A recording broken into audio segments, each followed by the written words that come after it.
In this video lecture, I'm going to walk you through the basic components of the rib cage. So get your colored pencils ready.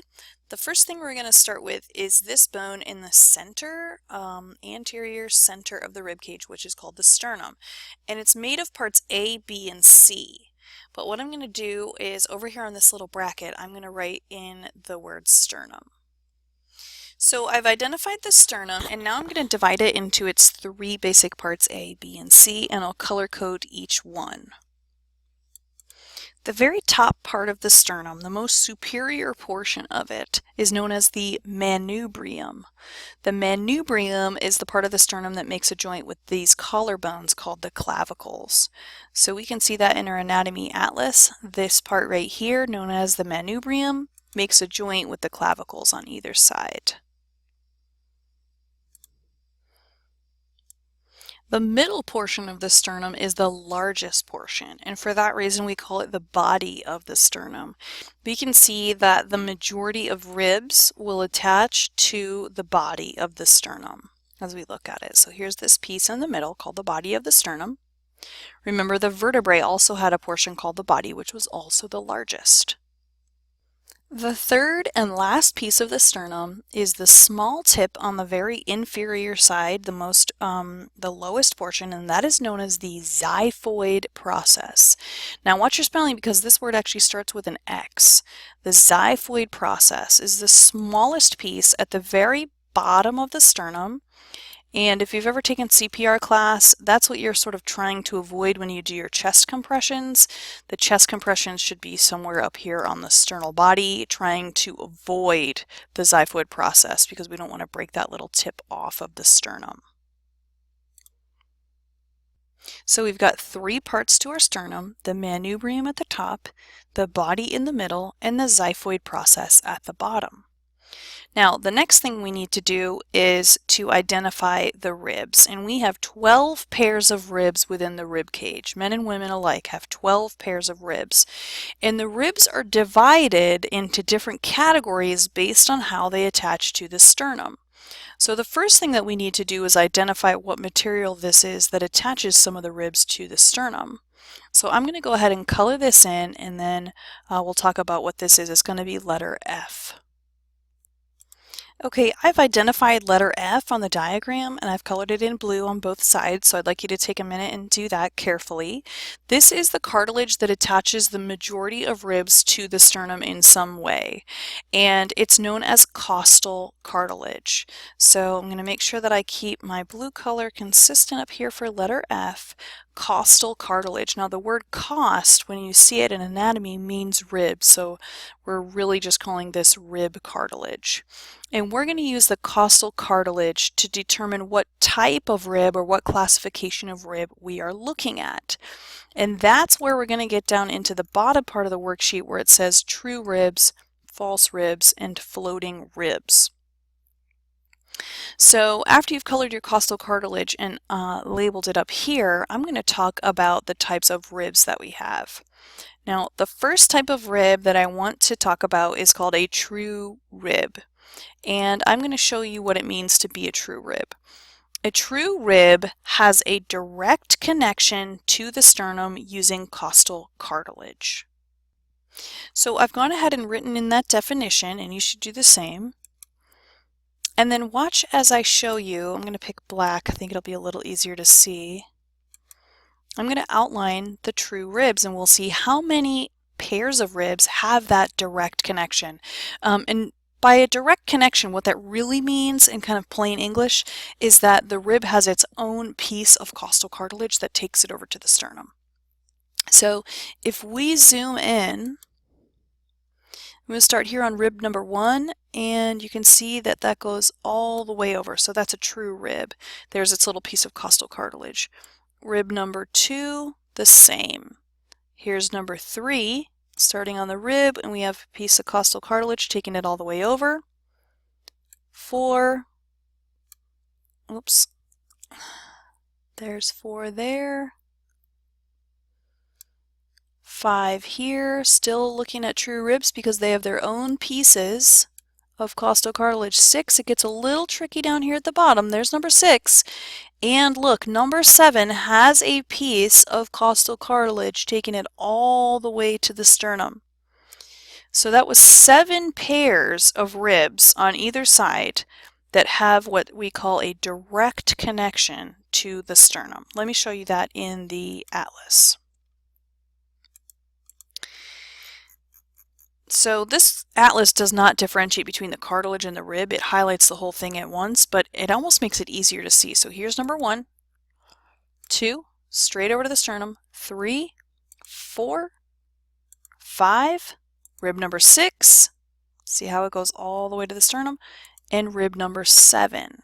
Now, let's take a look at what's going on down here at the bottom. Number 7 goes all the way to the sternum. What about number 8? Nope, it stops. And then it hooks onto rib number 7. Rib number 9 hooks onto 8. Rib number 10 hooks onto 9. And then these last pairs, 11 and 12, they don't hook onto anything at all.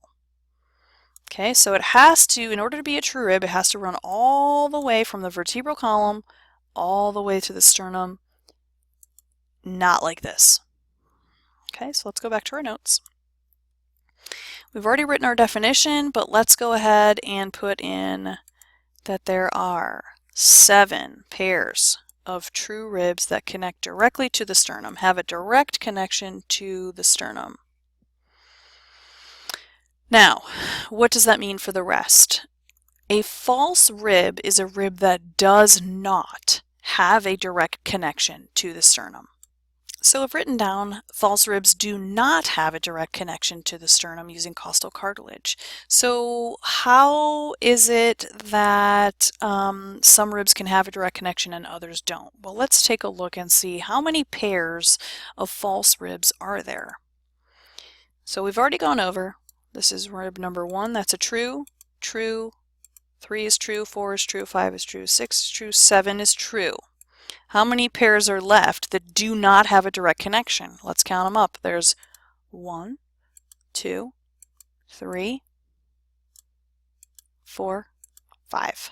5 pairs of ribs are considered false ribs and do not have a direct connection to the sternum.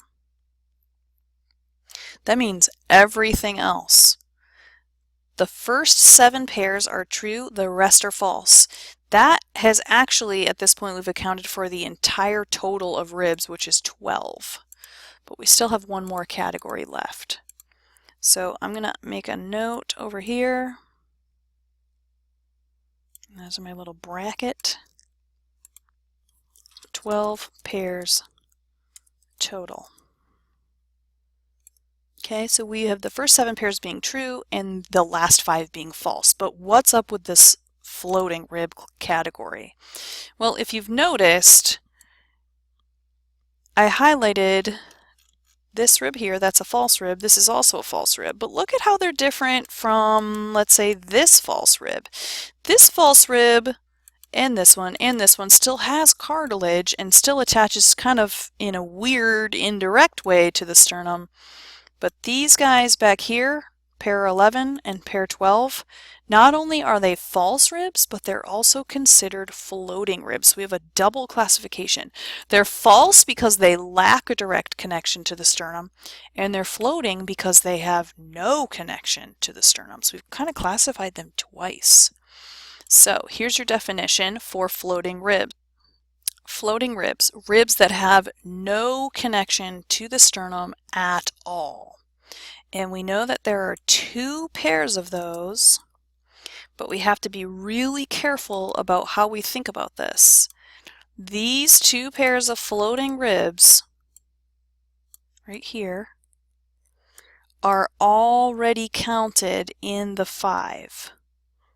Okay, so floating ribs are already in the false ribs category. We do not count them again. 7 and 5, 12, 2 more is 14. So we've classified them once as being false, and then we actually classify those last 2 little ribs all by themselves as floating ribs. Now what I'm going to do is take a minute and fill in D and E and the diagram so that you can see word color for your true, false, and then floating ribs. Okay, so you can see on your diagram I've marked the true ribs, letter D in red. Count them 1, 2, 3, 4, 5, 6, 7. Same on the back, 1, 2, 3, 4, 5, 6, 7. The rest of the ribs are false. I've used purple.